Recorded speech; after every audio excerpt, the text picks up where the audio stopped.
ரெட்டைமலை சீனிவாசன் பிறந்தனால ஆதித்தமிழர் எழுச்சி நாள்னு அனௌன்ஸ் பண்ணிட்டாரு. ஆக்சுவலாக அவர்கிட்ட பறையர் சமூக எழுச்சி நாள்னு சொல்லணுன்னு தான் பலரும் சொன்னாங்க. தமிழ் தேசிய அரசியலில் பறையர் எழுச்சின்னு சொன்னால் அது முறையானதாட்டும் சரியாட்டும் இருக்காது. ஆதித்தமிழர் எழுச்சின்னு சொன்னால் ஆதித்தமிழர்கள் சாம்பவரும் ஆதித்தமிழர் தான், தேவேந்திர குல வேளாளரும் ஆதித்தமிழர் தான். ஸோ ஆதித்தமிழர் எழுச்சி நாளுங்கிறதுல சீமான் அதை அனௌன்ஸ் பண்ணியிருக்கிறாரு. அடுத்து சீமான் இந்த ஓட்டு எனக்கு வரட்டு, அந்த ஓட்டு வரலனாலும் பரவாயில்லன்னு சீமான் களமாடுறாருங்கிறது விஜயால தினத்தந்தியால ஒட்டுமொத்த பறையர் தேவேந்திர குல வேளாளர் மக்களுக்கு போய் சேருது. இதுதான் விஜயால சீமானுக்கு கெயின் வரும்னு நான் சொன்னேன். இப்படி பல இஷ்யூவை பேசலாம். இந்த நாள் இருக்குது. ஒவ்வொரு இஷ்யூவிலையும் விஜய் இதுல ஸ்டாலின் எடப்பாடி கூட தான் இருக்கிறாரு. சீமான் தான் இதுல பறையர் சமூகத்துக்கும் தேவேந்திர குல வேளாளருக்கும் 5% உயர்த்தணும்னு சொல்றாரு. தமிழ் பேசக்கூடிய அட்டவணை பிரிவு சோதரர்களுக்காக சீமான் தான் இருக்கிறாருங்கிறது தெளிவா 1 கோடி பேர்கிட்ட ரீச் ஆகும்னா விஜய் சம்பந்தமான உள்ள பாப்புலாரிட்டி அது 2 கோடி பேர்கிட்ட சீமான் தெளிவாக நிற்கிறாருங்கிறத ரீச் பண்ண வைக்குது. இதில் சீமானுக்குள்ள ஆதரவு கூட்டம்ங்கிறது பெருங்கூட்டம். எப்படி கமலஹாசனால் சீமானுக்கு ஆதரவு பல்கி பெருகிச்சோ அதே மாதிரி விஜயால் பல்கி பெருகும். விஜய்க்கு தினத்தந்தி கொடுக்கக்கூடிய ஹெட்டிங்கும் கமலஹாசனுக்கு நேற்று தினத்தந்தி கொடுத்த ஹெட்டிங் எப்படி சீமானுக்கு ப்ளஸ் ஆச்சோ அதே மாதிரி விஜய்க்கு இன்னைக்கு தினத்தந்தி கொடுக்கக்கூடிய ஹெட்டிங்கும் சீமானுக்கு ப்ளஸ்ஸாக தான் மாறும். குறிப்பாக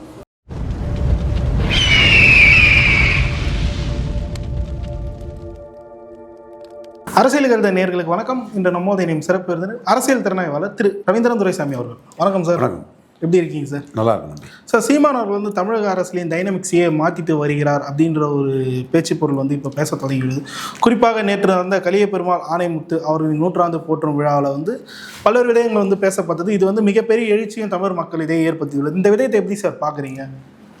அந்த இடத்துக்குள்ள இளைய பெருமாள் நினைவிடம் உள்ள காட்டுமன்னார் கோயிலில் போடுறாரு. இளைய பெருமாளையும் அதில் ஒரு முக்கிய தலைவர் தான் அவர் வச்சு அவர் பேசுகிறது தான் சீமானுக்கு அரசியல் மதிநுட்பம். இளைய பெருமாள் அம்பேத்கர் அன்டச்சபிலிட்டியை தான் பிரதானப்படுத்தி அட்டவணை பிரிவு மக்களுக்காக நார்மஸ் அபண்டன் எல்லாம் பண்ணார். இவர் இளைய பெருமாள் அட்ராசிட்டிஸை தடுக்கணுங்கிறதுக்குள்ள இதில் இளைய பெருமாள் மக்களவையில் பேசினார். அவர் சின்ன வயசுலேயே காமராஜ் மக்களவை உறுப்பினர் டிக்கெட் கொடுத்து மக்களவைக்கு அனுப்பி வச்சார். ஒரு கனகசபாதி பிள்ளைன்னு நினைக்கிறேன், வாகிசம் பிள்ளையா கனகசபாதி பிள்ளையான்னு தெரியல, ஒரு கார்காத்த வேளாளர், தென்னார்காடு மாவட்ட காங்கிரஸ் கமிட்டி தலைவர். அவர் இளைய பெருமாளை நக்சலைட்டு அது இதுன்னு விவசாய போராட்டம் அது இதுன்னு பண்ணிகிட்டு இருக்கிறாரு. யங்ஸ்டர் சொல்லிகிட்டு இருக்கும்போது நாட்டுக்காக பாடுபடுற எவனும் காங்கிரஸ்காரன் தான் பிள்ளை, அவனை எம்பை ஆக்கி கொண்டு வர வேண்டியது உங்கள் பொறுப்புன்னு காமராஜ் இளைய பெருமாளுக்கு அப்போவே டிக்கெட் கொடுத்தாரு. இளைய பெருமாள் திறமையானவர். அப்போ அவர் அட்ராசிட்டிஸை பற்றி பேசினார். நெஹ்ருவை இம்ப்ரெஸ் ஆகிட்டார். அதுக்கு பிறகு காங்கிரஸ் ஆட்சி காலத்தில் அவரை இளைய பெருமாளை அட்ராசிட்டிஸ் கமிட்டிக்கு தலைவராக போட்டாங்க. அவர் தான் அம்பேத்கர் அன்டச்சபிலிட்டி இது பண்ணான்னா ஒரு அட்ராசிட்டிஸ் கமிஷன் போடலை, அன்டச்சபிலிட்டிங்கிற பேரில் தான் போட்டாங்க. அன்டச்சபிலிட்டின்னா பொதுக்கிணத்தில் தண்ணி எடுக்கக்கூடாது, தெருவுக்குள்ளே நுழையக்கூடாது, இதெல்லாம் அன்டச்சபிலிட்டி, தொட்டாத்திட்டுங்கிறதெல்லாம். அட்ராசிட்டிஸ்னால் வீடை எரிக்கிறது, வீடு புகுந்து கொள்ளையடிக்கிறது, வீட்டில் உள்ள ஆடு மாடுகளை வெட்டுறது, பலாத்காரம், பலவந்தம், வெட்டு, இதெல்லாம் இந்த வன்முறை, இது அட்ராசிட்டிஸ். அப்போ இதுக்கு ஒரு ப்ரிவென்ஷன் தான் இன்னைக்கு எஸ்சிஎஸ்டிஸ் அட்ராசிட்டிஸ் ஆக்ட் இன்னைக்கு வரது காரணம் ஐயா இளைய பெருமாளோட முயற்சி தான் காரணம். அதில் காட்டுமன்னார் கோயிலில் பொன்பர இவர் கலிய பெருமாள் ஆணைமுத்து இவங்களோட 100ஆண்டு விழாவோட இளைய பெருமாளுக்கு இதுதான் 100ஆண்டு விழான்னு இளைய பெருமாள் 100ஆண்டு விழாவையும் சேர்த்து சீமான் அதை பண்ணார். வன்னியர் பறையர் ஒற்றுமைக்காக தான் சீமான் அதை பண்ணுறாரு. இதில் கலிய பெருமாள் அட்டவணை பிரிவு மக்களால் நேசிக்கப்படக்கூடிய ஒரு வன்னியர் தலைவர். அவரோட மகளை ஒரு அட்டவணை பிரிவு சோதரருக்கு தான் பண்ணி வச்சார். அவர் வன்னியர் சமூகத்தை சேர்ந்தவர். அதை அவர் என்றைக்குமே பெருமையாக பேசிக்கிட்டது கிடையாது. ஒரு ஆண் பெண்ணை திருமணம் பண்ணுறதுல என்ன பெரிய பெருமை இருக்குது? ஆண் பெண் திருமணங்கிறது இயல்பானது, அதுதான் நடந்திருக்கே தவிர இதில் நான் பெரியவண்ணோ யாரும் சின்னவண்ணோ நான் அங்கே திருமணம் பண்ணி வச்சுட்டோன்னு சொல்கிறதுக்கு ஒன்றுமே இல்லை. நான் தாழ்த்தப்பட்ட மக்களோட சம்பந்திலாம் பெருமை பண்ணதுக்கு ஒன்றும் இல்லை. ஒரு ஆண் ஒரு பெண்ணை திருமணம் பண்ணாப்புல இதுதான் சமத்துவம்னு ரொம்ப ஒரு எக்ஸ்ட்ராடினரியான ஒரு லீடர் கலிய பெருமாள். இதை வந்து செந்தமிழ் செல்வன்னு இளைய பெருமாளுக்கு சிஷ்யன். இளைய பெருமாளை பற்றி எல்லா விஷயங்களையும் ஒரு காங்கிரஸில் இருக்கான் ஒரு தம்பி, அவன் அந்த ரொம்ப ஒரு எலைட்டு தலித் பிரதர் எல்லா விஷயங்களையும் நம்மகிட்ட பதிவு பண்ணும்போது எங்கள் மக்கள் மத்தியில் கலிய பெருமாளை ஒரு பெரிய தலைவராக தான் நாங்கள் பார்க்குறோன்னு சொன்னாப்புல. அதே மாதிரி பொன்பரப்பி தமிழரசனை பற்றியும் சீமான் நிறைய பேசினார். அட்டவணைப்புரி மக்கள் வந்து வன்னியர் பறையர் ஒற்றுமைக்கான ஒரு தலைவராக தான் பார்க்குறாங்க. இன்னொன்று சீமான் அதில் முன்னெடுத்தது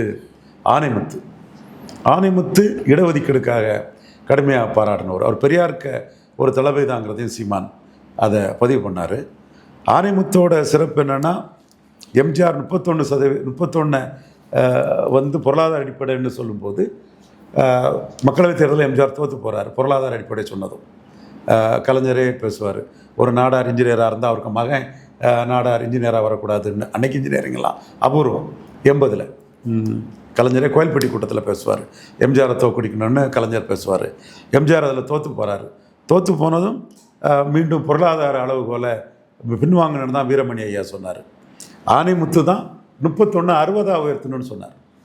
அப்போ அவர் தான் பன்னூர் ராமச்சந்திரன் அண்ணன்கிட்ட போய் 31 அவர் வன்னியர் தான் 31 60 ஆக்கணும்னு சொன்னார். 31 அப்புறம் 50 உயர்த்தினாங்க. அப்போ 19% நாடார், விளாள கவுண்டர், வன்னியர், முக்குலத்தோர், உடையார், யாதவர் இப்படி எல்லா பிசி சமூகங்களுக்கும், முத்தரையர், விஸ்வகர்மா எல்லா பிசி சமூகங்களுக்கும், முஸ்லீமு, கிறிஸ்தவ பறையர் எல்லா பிசி சமூகங்களுக்கும், கிறிஸ்தவ தேவேந்திர குல வேளாளர் எல்லா பிசி சமூகங்களுக்கும் 19% உயர்றதுக்கு காரணம் ஐயா ஆணைமுத்து தான். அப்போ ஆணைமுத்தோட அந்த புகழை வந்து பேசணுங்கிறது நியாயமான ஒன்று. எல்லா பிசிக்களும் வந்து ஆணைமுத்துக்கு நன்றி கடன் பட்டவங்க. பண்ருட்டி அண்ணன் அதை ஒர்க் அவுட் பண்ணார். பொருளாதார அளவுகளை எடுக்கணுன்னு தான் ஐயா வீரமணி சொன்னார், கலைஞர் சொன்னார். ஆனால் 31 60 உயர்த்தணும்னு சொன்னது ஐயா ஆணைமுத்து தான். எம்ஜிஆர் வந்து 50 உயர்த்தி கொடுத்தாரு. 19%. அதனால் வன்னியர், முக்குலத்தோர், வெள்ளாள கவுண்டர், நாடார், முத்தரையர், யாதவர், செங்குந்தர், உடையார் போன்ற சமூகங்களுக்கு வந்து நன்மை செய்தவர் வந்து ஆணைமுத்து ஐயா அவர்கள். அவர் வந்து வன்னியர் சமூகத்தை சேர்ந்தவர். அவரோட புகழ், அவரோட இது வந்து அங்கீகரிக்கப்படலை. அப்போ அதை வந்து ராஜகாந்தம், கலசம் அவர் கூட இருந்தவங்க ஒருத்தர் சமூக நீதி மலராக ஏதோ ஒன்று, அதில் எனக்கு சில முரண்பாடுகள் மாறுபாடுகள் உண்டு, அது வேறு விஷயம். பட் ஆணைமுத்துவை அங்கீகரித்து ஆணைமுத்துக்க அந்த பணிகள் எல்லாத்தையுமே அவங்க சொல்லியிருக்கிறாங்க. மண்டல் நிறைவேறதுக்காக எல்லாரையுமே பார்த்துட்டு வந்திருக்காங்க. ஸோ இந்த ரிசர்வேஷனுக்கு கான்செப்டே அம்பேத்கர் சொன்ன சோஷியலி எஜுகேஷனல் பேக்வேர்டு கான்செப்டே தெரியாமல் நிறைய தலைவர்கள் பேசியிருக்காங்க. இவர் அதெல்லாம் அவங்களெல்லாம் என்லைட்டன் பண்ணி மண்டல் கமிஷன் அங்கே வரதுக்கும் அரும்பணி ஆற்றி 27% இதுக்கு அதற்கு இவரும் பண்ணார், வீரமணி ஐயாவும் பண்ணார். நான் நியாயத்தை பேசுவேன்.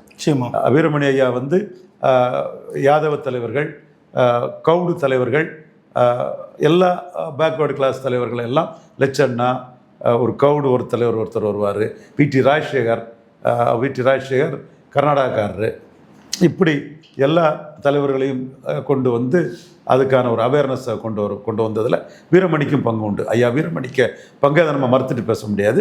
பட் சீமான் ஆணைமுத்து வட தமிழகம் ஃபுல்லாக, வட இந்தியா ஃபுல்லாக போய் பேசினதை பதிவு பண்ணி அந்த ஆணைமுத்துக்க அந்த மண்டலுக்காக ஆணைமுத்து உழைச்சதையும் வந்து பதிவு பண்ணார். கலிய பெருமாள் தமிழ் தேசிய இதில் முன்னோடி. இதை தாண்டி அதுக்குள்ளே வந்து முப்பெரும் விழாவாட்டு எம்.சி. ராஜா, ரெட்டைமலை சீனிவாசன், அயோத்திதாச பண்டிதர் 3 பேரோட பிறந்த நாளையும் பொன்னேரியில் பெரிய அளவில் கொண்டாட போகிறோன்னு சீமான் சொன்னார். இதில் ரெட்டைமலை சீனிவாசன் பிறந்த நாளை ஆதித்தமிழர் எழுச்சி நாள்னு அனௌன்ஸ் பண்ணிட்டார். ஆக்சுவலாக அவர்கிட்ட பறையர் சமூக எழுச்சி நாள்னு சொல்லணுன்னு தான் பலரும் சொன்னாங்க. தமிழ் தேசிய அரசியலில் பறையர் எழுச்சின்னு சொன்னால் அது முறையானதாட்டும் சரியாட்டும் இருக்காது. ஆதித்தமிழர் எழுச்சின்னு சொன்னால் ஆதித்தமிழர்கள் சாம்பவரும் ஆதித்தமிழர் தான், தேவேந்திர குல வேளாளரும் ஆதித்தமிழர் தான். ஸோ ஆதித்தமிழர் எழுச்சி நாளுங்கிறதுல சீமான் அதை அனௌன்ஸ் பண்ணியிருக்கிறாரு. அடுத்து அந்த முப்பெரும் விழாங்கிறது பொன்னேரியில் மிகச்சிறப்பாக இருக்கும். இதில் சீமானுக்குள்ள ஆதரவு கூட்டம்ங்கிறது பெருங்கூட்டம். அது விஜயால் மேலும் பல்கி பெருகும். எப்படி கமலஹாசனால் சீமானுக்கு ஆதரவு வந்து பல்கி பெருகிச்சோ அதே மாதிரி விஜயால் பல்கி பெருகும். இன்றைக்கி விஜய் மையமாக வச்சு வரக்கூடிய செய்திகளும், விஜய்க்கு தினத்தந்தி கொடுக்கக்கூடிய ஹெட்டிங்கும், கமலஹாசனுக்கு நேற்று தினத்தந்தி கொடுத்த ஹெட்டிங் எப்படி சீமானுக்கு ப்ளஸ் ஆச்சோ அதே மாதிரி விஜய்க்கு இன்றைக்கி தினத்தந்தி கொடுக்கக்கூடிய ஹெட்டிங்கும் சீமானுக்கு ப்ளஸ்ஸாக தான் மாறும். குறிப்பாக பறையர் சமூக இஷ்யூன்னு எடுத்துக்கிடுங்க. இப்படி இது எல்லாத்துக்குமே பொருந்தும், தமிழ் இஷ்யூவுக்கு பொருந்தும். ஒரு பறையர் சமூக இஷ்யூவை வந்து நான் ஒரு பொதுவான இஷ்யூ தான், அது பறையர் சமூக சென்றிக்கானது.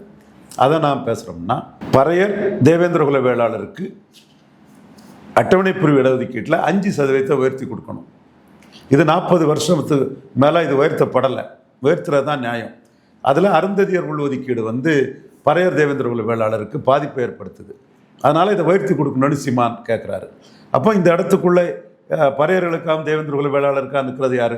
சீமான் மட்டும்தான். ஜெயலலிதா அம்மையார் முன்னாடி நின்னாங்க, பிரிக்கக்கூடாது, கலைஞருக்கு அதிகாரம் கிடையாதுன்னு சொன்னாங்க. ஆனால் ஐயா எடப்பாடி பழனிசாமி ஜெயலலிதா அம்மையார் ஒரு கருத்தை தூரத்துக்கு போட்டுக்கிட்டு கொங்கு வேளாளர் ப்ளஸ் அருந்ததியர்னா தான் கொங்கு மண்டலத்தில் ஜெயிக்க முடியும், அதனால் பறையர் தேவேந்திர குல வேளாளர் வந்து நமக்கு சீட் கன்வெர்ட்டிங் காஸ்ட் இல்லை, நமக்கு சீட் கன்வெர்ட்டிங் கொங்கு மண்டலத்தில் வருதுன்னு ஜெயலலிதா முடிவை தூக்கி தூரத்துக்கு போட்டுட்டு நான் தான் அதை செய்தேன்னு சொல்லிட்டார். அந்த மக்களை ஸ்டாலின் ஆல்மோஸ்ட் கன்சால்டேட் பண்ணிட்டார். கலைஞருக்கு அவங்க கடவுள் மாதிரி செலவு வச்சுருக்கிறாங்க. அதோட ஒவ்வொரு வருஷமும் அவங்களுக்குள்ள பலன்கள் வந்து தமிழ்நாடு ஃபுல்லாக அந்த மக்களை கன்சால்டேட் பண்ணிட்டார். அவங்கள ஒட்டி சீமானை பயன்படுத்தி புறமொழியாளர்களையும் ஸ்டாலின் அதில் கன்சால்டேட் பண்ணிட்டார். விஜயும் தன்னோட ஜனநாயகன் படம் வந்து மடிகாஸ், அந்த அருந்ததியர், இந்த மக்கள் இதுக்காக ஓடணுங்கிறதுக்காக அவரும் இந்த இடத்துக்குள்ள அந்த கலைஞரோட உள்ஒதுக்கீடு இது சரிதான், பாஜக உள்ஒதுக்கீடு சரின்னு அஃபிடவிட் கொடுத்தது சரிதாங்கிற ஒரு நிலைப்பாட்டுக்குள்ளே விஜயம் போயிட்டார். விஜய் இந்த நிலைப்பாட்டுக்குள்ளே வந்தாருன்னா அவருக்கு கொஞ்சம் நஞ்சம் கிடைக்கக்கூடிய தெலுங்கு மக்கள் ஓட்டும் கிடைக்காது. தெலுங்கு மக்கள் ஓட்டை விஜய் குறி வைக்கிறார். பெரியார் கொள்கை தலைவர், தென் அவருடைய இதில் திராவிடம், தமிழ் தேசியம், கருவாட்டு சாம்பார் சீமான் சொல்கிறார்ல, அது தெலுங்கு தாய்மொழி மக்கள் ஓட்டை விட்டுறக்கூடாதுன்னு ஸ்டாலின் பக்கம்தான் அது இருக்குது. அந்த இடத்துக்குள்ளே தான் விஜயும் அதில் நிற்கிறாரு. சீமான் இதில் வந்து விஜய்க்கு பாப்புலாரிட்டி மக்கள் மத்தியில் தினத்தந்தி ஹெட்டிங்லலாம் பரவும் போது விஜய் இதில் ஸ்டாலின் எடப்பாடி கூட தான் நிற்கிறாரு. சீமான் தான் இதில் வந்து பறையர் சமூகத்துக்கும் தேவேந்திர குல வேளாளருக்கும் 5% உயர்த்தணும்னு சொல்கிறாரு. தமிழ் பேசக்கூடிய அட்டவணை பிரிவு சோதரர்களுக்காக சீமான் தான் நிற்கிறாருங்கிறது தெளிவாக 1 கோடி பேர்கிட்ட ரீச் ஆகும்னா விஜய் சம்பந்தமான உள்ள பாப்புலாரிட்டி வந்து அதை 2 கோடி பேர்கிட்ட சீமான் தெளிவாக நிற்கிறாருங்கிறத ரீச் பண்ண வைக்குது. அதே மாதிரி மேல்பாதி மங்கலத்தில் திரௌபதி அம்மன் கோயிலில் ஆலய நுழைவுக்காக நின்ன ஒரே கட்சி நாம் தமிழர் மட்டும்தான். ரவிக்குமாரே அதிமுக சனாதன சக்தி, அது ஒரு ஜாதி கட்சியாக அதிமுக செயல்படுதுன்னு ரவிக்குமாரே பேட்டி கொடுத்துருக்கிறார். அதை ரவிக்குமாரால் மறுக்கவோ மறைக்க முடியாது. நான் தரவின் அடிப்படையில், ஆதாரத்தின் அடிப்படையில் தான் அந்த உண்மையை சொல்கிறேன். அப்போ இந்த இடத்துக்குள்ளேயும் மற்ற மாற்றம் வேணும்னு சொல்லக்கூடிய இடத்துக்குள்ளே நிற்காம சீமான் மட்டும்தான் மாற்றம் வேணுங்க சொல்லக்கூடிய இடத்துக்குள்ளே விஜய் நிற்கல, சீமான் மட்டும்தான் மாற்றத்துக்காக நிற்கிறாரு. பிசிகாவோட நிலைப்பாடும் மாற்றத்துக்கானது தான். ஆனால் அவங்க கூட்டணி அரசியலில் அவங்க வெற்றி பெறணும்னா கோயில் நுழைவை எதிர்க்கக்கூடியவங்க வாக்கும் தேவை. நிச்சயமா. அப்போ விஜய்க்கும் கோயில் நுழைவை எதிர்க்கக்கூடியவங்க வாக்கும் தேவை. அதனால் விஜய் பேசாமல் இருக்கிறாரு. சீமான் நான் வாக்குக்கானவன் இல்லை, இந்த நாட்டுக்கானவன், போட்டால் போடு, போடலைன்னா எனக்கு பரவாயில்ல, ஆதி தமிழர் வெல்லாது, மீதி தமிழர் வெல்ல முடியாது, திரௌபதி அம்மன் கோயிலுக்குள்ளே அனைத்து தரப்பு மக்களும் உள்ள நுழைஞ்சே தான் தீரணும், அது நானே நிற்பேன், உன்னையாட அடிக்க சொன்னேன், பறைய தானே அடிக்க சொன்னேன்னு கேட்டார்ல, அதே மாதிரி அவர் போல்டாக அந்த இடத்துக்குள்ளே சீமான் நிற்கிறாரு. அப்போ சீமான் போல்டாக நிற்கிறாரு, மற்ற யாரும் இந்த இடத்துக்குள்ளே பாராமுகமாக இருக்கிறாங்க. ஐயா திருமாவளவன் கூட கூட்டணி அரசியலுக்கான தன் நிலைப்பாட்டில் தான் பயணிக்கிறாருங்கிறது. விஜய் தினத்தந்தி ஹெட்டிங்கை வச்சு சீமான் தான் இதில் உறுத்தா தெளிவாக நிற்கிறாரு. அது வளவளா குளவளா வெண்டக்கா திருமங்கலம் சரத்குமார்னு மக்கள் மத்திக்குள்ளே அது தெளிவாகவே போய் இறங்குது. நிச்சயமா களம் வரும்போது அதுதான் இறங்குது. பஞ்சமர் நிலத்தை மீட்கணும்னு சீமான் சொல்கிறது மக்கள் மத்திக்குள்ளே போய் சேருது. எந்த சொல் உனக்கு இழி சொல்லோ அதை எழுச்சி சொல்லா மாற்றுன்னு சீமான் சொல்கிறது போய் சேருது. ஒரு 10-20 பறையர் சமூகத்தை ஆதி தமிழர் வெல்லாது மீதி தமிழர் வெல்ல முடியாதுன்னு பொது தொகுதியில் சீமான் வேட்பாளராக நிறுத்துறது அது மக்கள் மத்தியில் சேருது. இப்போ இதெல்லாம் காப்பி அடித்து ஜான் ஆரோக்கியசாமி சீமான்கிட்ட மோதுனா இன்னொரு கடத்தில் அவ்வளோ ஓட்டையும் ஸ்டாலின்கிட்ட விட்டுட்டு போனோம்.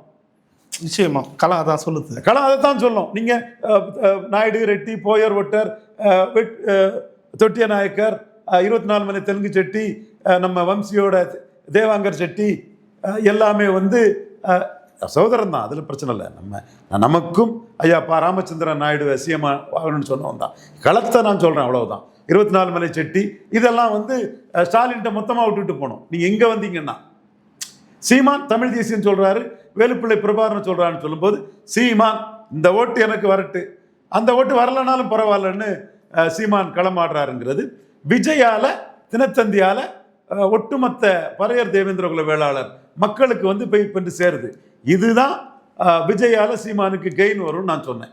இப்படி பல இஷ்யூவை பேசலாம், இன்னும் நாள் இருக்குது. ஒவ்வொரு இஷ்யூவிலையும் விஜயால சீமானுக்கு என்ன கெயினுங்கிறத தமிழக மக்களுக்கு நான் சொல்கிறேன். அது தெளிவாக தமிழக மக்கள் மத்தியில் சென்றடைங்க. ஏன்னா நான் லைட்டாக சொன்னாலே போதும், நாம் தமிழர் தம்பிகள் அப்படியே ஐடிவிங்க அப்படியே எடுத்து மக்கள்கிட்ட கொண்டு சேர்த்துடுறாங்க. அப்போ விஜய் கம்பேரிசன் இல்லைன்னா இது 1 கோடி கிட்ட போய் சேரணும்னா விஜய் கம்பேரிசன் 2 கோடி பேர்கிட்ட கொண்டு சேர வச்சிருது.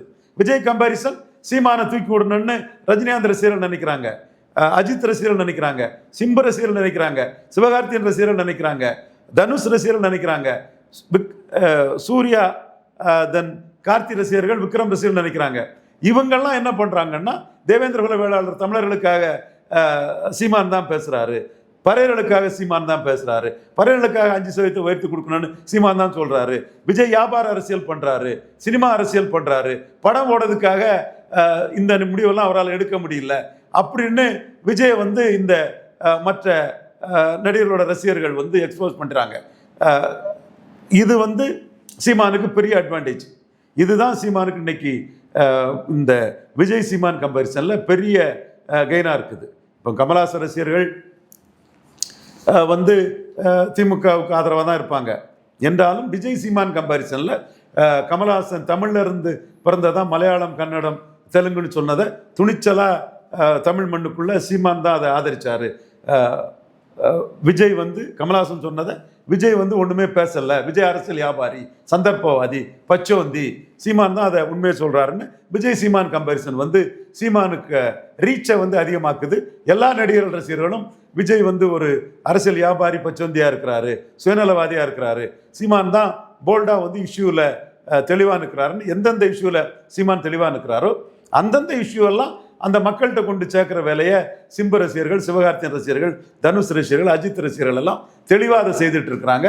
இது விஜய் சீமான் கம்பேரிசனில் சீமானுக்கு பெரிய ப்ளஸ். இது நான் ஏற்கனவே சொன்னேன், அது இப்போ நடந்துட்டு இருக்கு. முழு பூசணிக்காயை சோற்றில் மறைக்காதீங்க விஜய், முழு பூசணிக்காயை சோற்றில் மறைக்காதீங்க விஜய்.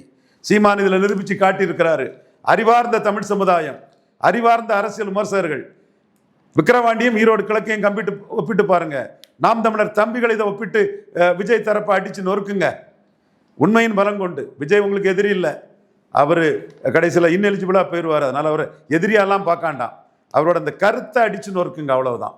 நிச்சயமா சார். அந்த குறிப்பாக அந்த ஜூலை 7ஆம் தேதி இரட்டைமலை சீனிவாசன் பிறந்தநாளை வந்து ஆதித்தமிழர் எழுச்சி நாள்னு சொல்லிட்டு கொண்டாது வந்து வட தமிழகத்தில் பறையர்கள் சமூக மத்தியில் மிகப்பெரிய எழுச்சியை வந்து நாம் தமிழர் எழுப்போம் அப்படின்னு சொல்லுவது. அப்படி ஒரு வேளை அது எழுந்தால் இந்த 2026 தேர்தலில் எந்த அளவுக்கு சார் அது நாம் தமிழர் ப்ளஸ் அமைய வாய்ப்பு இருக்குது? நிச்சயமாக 2026 தேர்தலில் நாம் தமிழர் வந்து 17% வரை போக வாய்ப்பு இருக்குது. இதை நான் 6 மாதத்துக்கு முன்னாடியே சீமான் காஸ்ட் கன்சல்டேஷனுக்கு போவார். அவர் வந்து தமிழ் மையமாக வச்சு அவர் எடுத்து வைக்கக்கூடிய பல விஷயங்கள் வந்து அவருக்கு பெரிய பூஸ்டை கொடுக்கும். நீங்கள் பொறுத்திருந்து பாருங்கிற கருத்தை நாம் சொன்னோம். அது இப்போ நடந்துட்டு இருக்குது. தமிழருங்கிற அடையாளத்தில் எல்லா தரப்பு தமிழர்களையும் எந்தெந்த இஷ்யூவில் கரெக்ட் பண்ணணுமோ அதை முன்னெடுத்து சீமான் போயிட்டுருக்கிறாரு. குறிப்பாக பாஜக எதிர்ப்புங்கிறத எடுத்தால் கூட பாஜக எடப்பாடிக்கு சுமைன்னு அடிக்கிறார். ஓப்பனாகவே பேசுகிறார். அந்த மாதிரி சீமானோட அணுகுமுறைகள் வந்து 5வது முறை தனித்து நிற்கும்போது அவரை ஒரு பெரிய உயரத்துக்கு கொண்டு சொல்லக்கூடிய அளவுக்கு இருக்குது. நதி நீரை வந்து தடுத்தது தப்பு, சிந்து நதி நீரை தடுத்தது தப்புன்னு ஆணித்தரமாக சொல்கிறார். இதுதான் சீமானுக்கு லீடர்ஷிப்பு எழும்புது. அப்போ விஜய் இதெல்லாம் மூச்சு விடலை பேசலைன்னு சொல்லும்போது சீமான் இதில் தெளிவாக நிற்கிறாருங்கிறது மக்கள் மத்தியில் போய் சேருது. நீங்கள் சொன்ன மாதிரிப்பட்ட ஸ்பெசிஃபிக்கான சம்பவங்கள்னாலும் சரி, இந்த மாதிரி பொதுவான பிரச்சனைனாலும் சரி, எல்லாமே சீமானுக்கு லீடர்ஷிப்பை பெரிய அளவுக்கு லிஃப்ட் பண்ணுது. குறிப்பாக 2024க்கு பிறகு எடப்பாடி பழனிசாமி நிலைப்பாட்டில் இருந்து மாறினதும், எடப்பாடி பழனிசாமி விக்கிரவாண்டி ஈரோடு கிழக்கில் நிற்காததும் சீமானுக்கு பெரிய வளர்ச்சியை கொடுக்கும். பொறுத்திருந்து பாருங்கள். குறிப்பாக சார், இப்போ சீமான் அவர்கள் பேசக்கூடிய கருத்துக்களுக்கு எதிரான வாக்குகள் வந்து திமுகவில் இன்டாக்டாக இருக்காங்கன்ற பட்சத்தில் அதிமுக வந்து இதை மிகப்பெரிய தோய்வை சந்திக்க நேரிடும் சீமான் வைக்கக்கூடிய கருத்துக்கள்னால. கண்டிப்பாக அதிமுகவுக்கு வந்து தொய்வு தான். இப்போ அருந்ததியர் பிரச்சனையில் அதிமுக அருந்ததியருக்கு ஆதரவாக போயிட்டாங்க. ஜெயலலிதா முடிவில் வந்து மாறி போயிட்டாங்க. சீமான் பறையர் தேவேந்திர குல வேளாளருக்காக நிற்கிறாப்புல. இப்போ எடப்பாடிக்கு வந்து அருந்ததியர் வாக்கும் கிடைக்காது. அது முக ஸ்டாலினுக்கு தான் ஃபுல்லாக கன்சால்டேட் ஆகும். சீமானுக்கு அரசியல் பிற மொழியாளர்களையும் முக ஸ்டாலின் பக்கம் ஃபுல்லாக கன்சால்டேட் பண்ணி விட்டுரும். அதுக்கு தான் பெரியார் பேர்லையும் அந்த அருந்ததியர் ஒதுக்கீடு பேட்டிலையும் ஸ்டாலின்கிட்ட குவிஞ்சு கிடக்கிற ஓட்டுக்கு தான் ஏதாவது கொஞ்சம் கிடைக்காதான்னு எடப்பாடியும் விஜயும் போகிறாங்க. இதுதான் நடக்க போகுது. இங்கே ஏசி ரூமில் இருந்து களம் தெரியாதவனுக்கெல்லாம் இது தெரியாது. பாண்டேக்கு இந்த களமே தெரியாது. ஐயோ பாவம் பாண்டே, இது என்னன்னே தெரியாது அவருக்கு. பாவம் என் தம்பி தான், அல்லது தம்பி தெரிஞ்சு மறைக்கிறாரான்னு தெரியல. தெரிஞ்சவங்களுக்கு இந்த உண்மை தெரியும்.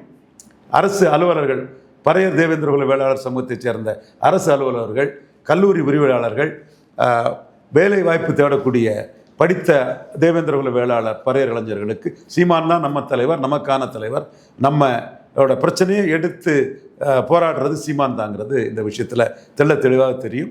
இது 2026 எடப்பாடிக்கு வந்து அங்கேயும் இல்லாமல் எங்கேயும் இல்லாத ஒரு சூழ்நிலையும் சீமானுக்கு ஒரு பெரிய பூஸ்டையும் கொடுக்கும். பொறுத்திருந்து பாருங்கள் சார். பல்லறிகள் தெளிவாக நேரத்துக்கு நன்றி சார். நன்றி.